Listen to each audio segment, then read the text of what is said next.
실험실 기반 창업 들어보셨나요? 실험실 기반의 창업이란 대학에서 논문 또는 특허 형태로 보유하고 있는 신기술을 기반으로 하는 창업이라 할 수 있습니다. 실험실 기술에 기반한 창업 아이템은 복제가 쉽지 않고 기술을 보유한 이공계 과학기술인의 네트워크가 우수하여 창업 성공 가능성이 높은 편입니다. 그래서 일반 창업과 비교해서 볼 때 고용 창출 효과와 기업 생존율이 우수하며 일반 기술 창업에 비해서도 높은 경제적 파급 효과를 창출할 수 있습니다. 특히 평균 고용 규모는 9.5명으로 일반 창업에 비해 3배 이상의 고용 효과를 나타내는 것으로 알려졌습니다. 이처럼 이공계 출신이 창업한 기업은 전체 스타트업의 2.8% 수준에 불과하지만 평균 종사자 수는 4.5명, 평균 매출액은 8.5억 원으로 다른 분야 출신 창업 기업의 평균 종사자 수와 매출액 수준을 크게 상회하는 것으로 나타났습니다. 그래서 주요 선진국에서도 대학 실험실 기술을 활용한 창업이 활발히 진행되고 있는데요. 미국의 백혈병 치료제 글리백과 전립선암 치료제 엑스탄디를 개발한 찰스 소이어 교수나 로봇 회사 아이로봇을 창업한 로드니 브룩스 교수가 바로 실험실 기반의 스타트업의 우수 사례라고 할 수 있습니다. 또 알파고 전신으로 알려진 딥마인드는 캠브리지 대학 인지신경과학 데미스 하사미스 박사가 2010년도에 설립한 AI 회사로 이 역시 대표적인 실험실 기반의 스타트업 회사입니다. 이 회사는 2014년 구글에 약 4억 달러에 매각된 것으로도 유명합니다. 미국의 TUFS 대학의 교원이 실험실 기술을 기반으로 창업한 기업인 일루미나는 유전자 분석 및 DNA 시퀀싱 관련 바이오 기술을 보유한 회사입니다. 1998년 설립된 이 회사의 기업 가치는 현재 25조 원에 이르며 약 5,500명을 고용한 큰 회사로 성장하였습니다. 이처럼 실험실 기반 스타트업은 계속 증가하는 추세입니다.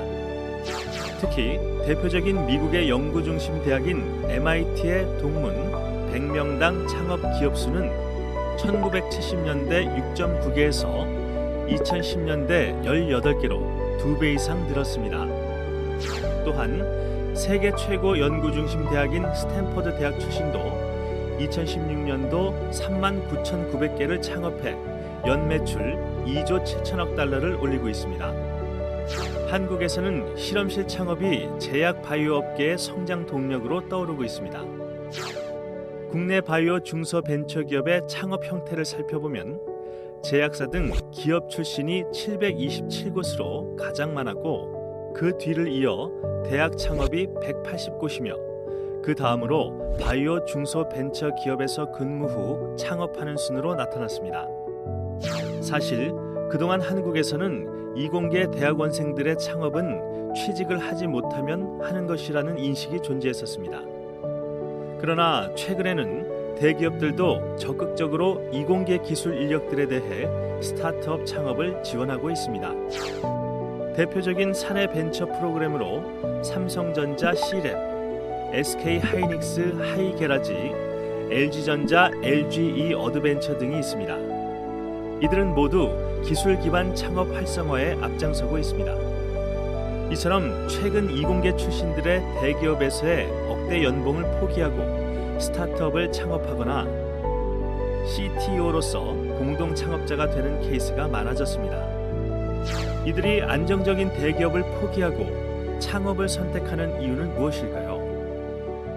이공계 출신들은 사회 진입 초기에는 단순히 대기업 직함이나 직급과 같은 눈에 보이는 스펙을 중시하며 이를 명예라고 생각합니다. 그것에서 대부분 만족감을 느끼죠. 하지만 시간이 지날수록 본인의 기술과 능력을 토대로 내가 직접 제품이나 서비스를 개발하고 고객에게 가치를 제공할 때 더 큰 만족과 행복을 얻는다는 것을 경험합니다. 즉, 주체적으로 일을 할 때 더 큰 동기부여가 생기게 되는 것이죠. 특히 독보적인 기술적 성과를 통해 창업 생태계에 들어가는 것은 엔지니어로서 또 다른 형태의 권위와 명예를 추구하는 것입니다. 누구나 부러워하는 나만의 타이틀이 생기는 것이기 때문입니다. 그렇기에 이공계 기술 인력들은 최근 안정성을 포기하고 자신들의 명예와 타이틀을 만들 수 있는 스타트업으로 시선을 돌리고 있습니다. 이런 추세는 비단 이공계뿐만 아니라 사회적으로 확대되는 추세입니다.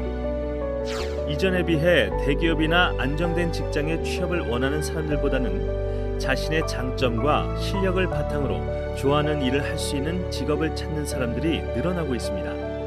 이 강의를 들으시는 여러분들은 어떠시나요?